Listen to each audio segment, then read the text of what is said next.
জয় জগন্নাথ, জয় জগন্নাথ, জয় জগন্নাথ। দর্শক বন্ধুরা, একটা কথা আছে, বিশ্বাসে মিলায় বস্তু তর্কে বহুদূর। আপনারা জানেন যে আমি জগন্নাথের একনিষ্ঠ ভক্ত। এই 2-3 বছর ধরে আমি জগন্নাথের কাছে যেতে পারছি না বিভিন্ন কারণে। জগন্নাথ কিন্তু আমার মনের কথা জানেন, তাই আজকে তিনি দেখুন আমার জন্য প্রসাদ পাঠিয়ে দিয়েছেন।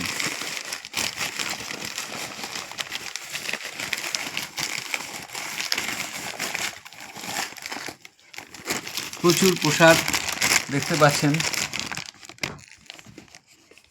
এবং তার সাথে তিনি এই লকেটগুলো আমি অনেক দিন ধরেই চাইছিলাম যে কেউ যদি আমাকে দেয়।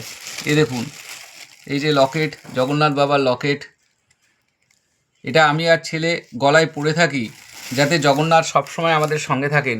যদিও মহাপ্রভু সবসময় আমাদের সঙ্গেই আছেন, তা সত্ত্বেও তার অস্তিত্বকে আমরা যাতে সবসময় প্রত্যক্ষ করতে পারি, সেই জন্য এটা। এই যে বাবার প্রণামী ফুল, সঙ্গে এই যে প্রসাদ, একটু খেয়ে নিই বাবার প্রসাদ।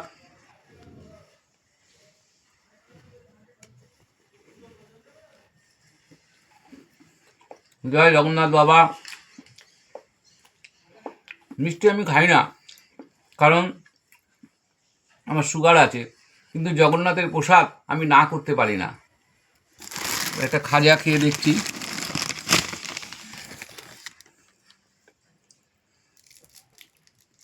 অল্প খাবো।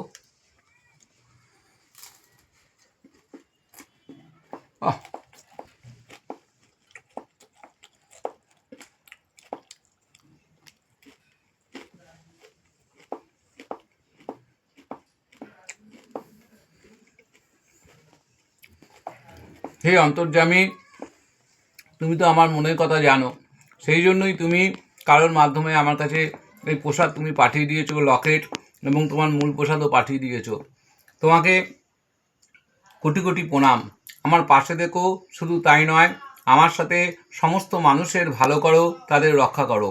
এবং মন এবং তার বাবা মাকে অসংখ্য ধন্যবাদ। তাদের কী করে যে বুঝলো যে আমার মনের কথা, আমার প্রসাদ খেতে ইচ্ছা করছে বা আমার লকেট এগুলো দরকার, কারণ আমাদের ফুরিয়ে গেছে বা ভেঙে গেছে, তা একমাত্র তারাই জানে বা জগন্নাথই জানে। হয়তো জগন্নাথ তাদের দিয়ে কাজটা করিয়েছেন। হে প্রভু, বারবার তোমাকে দেখতে ইচ্ছা করে, তাই বারবার তোমার কাছে ছুটে যাই। তাই যত তাড়াতাড়ি সম্ভব তুমি যদি কৃপা করো, তুমি যদি ডাকো, আবার আমরা আসছি তোমার কাছে। জয় জগন্নাথ, জয় জগন্নাথ, জয় জগন্নাথ।